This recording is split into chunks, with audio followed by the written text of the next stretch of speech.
الكريم أما بعد ایصال ثواب بولے تو کیا یہ ٹاپک ہمیں کبھی ذکر کرے ہیں نہیں کرے ہیں، کبھی سنے ہیں نہیں سنے ہیں. ایصال ثواب بولے تو کیا سمپل سے اس کا مطلب کیا ہے؟ ثواب کو پہنچانا.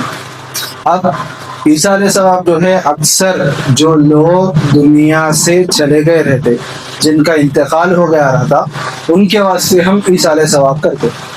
اب ایصال ثواب کرتے فائدہ ہوتا کیا؟ نہیں ہوتا کہ وہ واللہ اعلم بالصواب.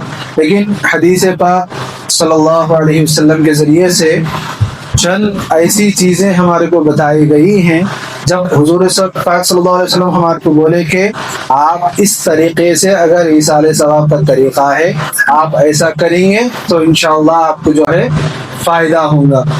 آپ کو مطلب جو قبر میں انتقال ہو گئے رہتے ان کو ثواب پہنچانا آپ کے لیے فائدہ مند ہوگا. ایصال ثواب کے طریقے کیا ہے؟ میری طرف دیکھیے سب جنے میری طرف ادھر. ہاں، ایصال ثواب کا طریقہ کیا ہے؟ حضور صلی اللہ علیہ وسلم بولے کہ ثواب جاریہ انسان جب دنیا سے چلے جاتا ہے انہیں خود سے تو نیکیاں نہیں کما سکتا.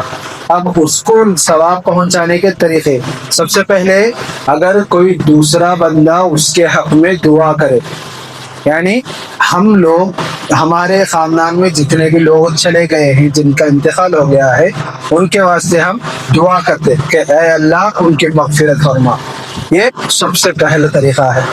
اور دوسرا طریقہ ان کے نام سے کہیں آپ لوگوں کو فائدہ کرنا. جیسے آپ ان کے نام سے پہلے کے زمانے میں بولے تو کنواں کھودنے لگے، کنواں کھودے تو وہ اس میں سے جتنا بھی پانی ہر کوئی لے کے پی کے جو خوش ہو کے دل سے دعا دیتا، اور جتنا بھی ثواب دل سے دعا نکلتی وہ سیدھا کن کو پہنچتی؟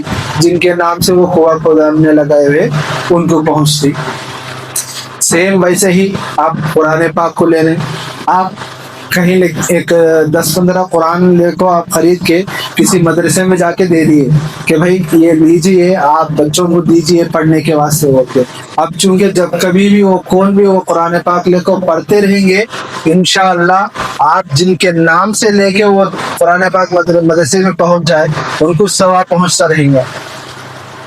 کیا سمجھ رہے بات؟ ایسا ہوگا. اس کے بعد ہم اکثر کھانے کھلاتے ان کے نام سے ان کے نام سے، تو ایسے بھی اگر آپ چاہیں تو کہ فلاں کا نام لے کے بھائی ہم ارادہ کر لیں ذہن میں دل میں کہ بھائی ان کو ثواب پہنچانے کے خاطر یہ جو ہے آج دعوت کا اہتمام کر رہا ہوں.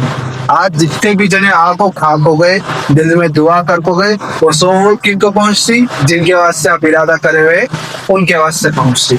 اور سب سے زیادہ تلاوت قرآن جہاں پہ ہوتا وہاں پہ میت کے اوپر سے عذاب جو ہے پورا اڑ جاتا. ایک واقعہ بہت سنے ہوں گے میرے خیال سے غالباً. کیا ہے؟ ایک بہت قسم کا بدماش قسم کا انسان رہتا، جن میں شراب وغیرہ پیتا رہتا، کرتا رہتا، برے کام کرتا رہتا، لیکن مسلمان رہتا.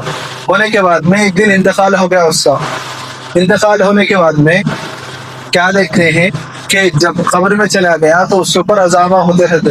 لیکن ایک دن ایسا کیا آیا کہ کوئی بزرگ دیکھتے کہ وہاں سے زیادہ کو ہمیشہ دیکھتے تھے کہ اس کے اوپر عذاب ہو رہا تھا.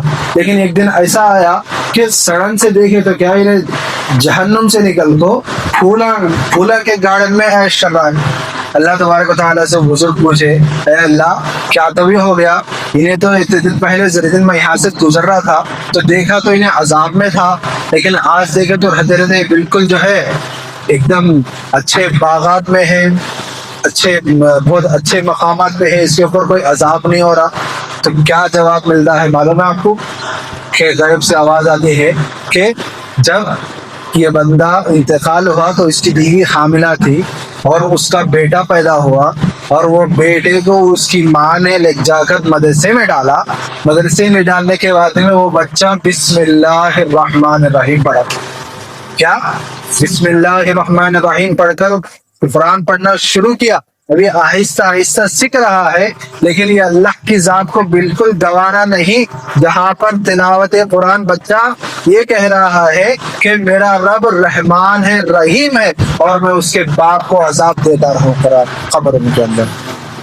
کیا بچہ وہاں پر خالی بسم اللہ پڑھنا شروع کر دیا، باپ کے اوپر سے جو ہے عذاب ٹل گیا۔ میرے بزرگوں دوستو، ایصال ثواب بہت بڑی چیز ہے۔ ہم اپنے خاندانوں میں جتنے بھی مرحومی چلبسے ہیں ان کے بارے میں کبھی ایک مرتبہ بوڑوں گیت کو یاد کرے تو میرا اور ایک بار بوڑوں گیت کو یاد کرتے ہیں، لیکن میرے بزرگوں دوستوں، صبح میں جب ہم اٹھے تو ہوا تو ایک یاسین پڑھ لو، ایک دن ان کے نام پہ، ایک دن ان کے نام پہ، ایک دن امی ابا کے نام پہ بخشتے رہیے۔ انشاءاللہ جو کچھ بھی عذاب ان کے اوپر وہ ہوتا رہے گا، اللہ تبارک و تعالیٰ قرآن پاک کی برکت سے ہٹا دے گا انشاءاللہ۔ تو میرے بزرگوں دوستوں، ایصال ثواب کرنا نہ بھولیں کہ ان کے ذریعے سے جو مرحومین ہمارے خاندان میں چل بسے ہیں ان کے لیے بہت زیادہ ثواب رہتا۔ ایک تو یہ تمام چیزیں تو ہو گئی، لیکن یہ جو تلاوت قرآن کا جو ہے یہ کنٹینیوسلی سلسلہ چلتے جاتا۔ کسی مدرسے میں آپ ایک مرتبہ خرید کے دے ڈالے پان پرانا، کیا ہے، ہم زندہ رہیں نہ رہیں وہ قرآن کھول بھی پڑھتے رہے، قیامت تک بھی رہے گا وہاں، جب تک بھی ان کو ثواب پہنچتا رہے گا۔ تو یہ تمام چیزیں ذہن میں رکھیں، کوشش کریں کہ ہم اپنے خاندان والوں کے لیے مغفرت کا ذریعہ بنیں، ان کے حق میں دعائیں کرتے رہیں۔ بس آخر میں اللہ تبارک و تعالیٰ سے دعا گو ہوں کہ ہمارے خاندان میں جتنے بھی مرحومین چل بسے ہیں ان تمام کے لیے حساب مغفرت عطا فرمائیں، رمضان کے صدقے میں ان کے تمام قسم کے عذاب کو دور فرمائیں۔ وآخر دعوانا الحمد للہ رب العالمین، ما علینا الا البلاغ۔ السلام علیکم ورحمۃ اللہ۔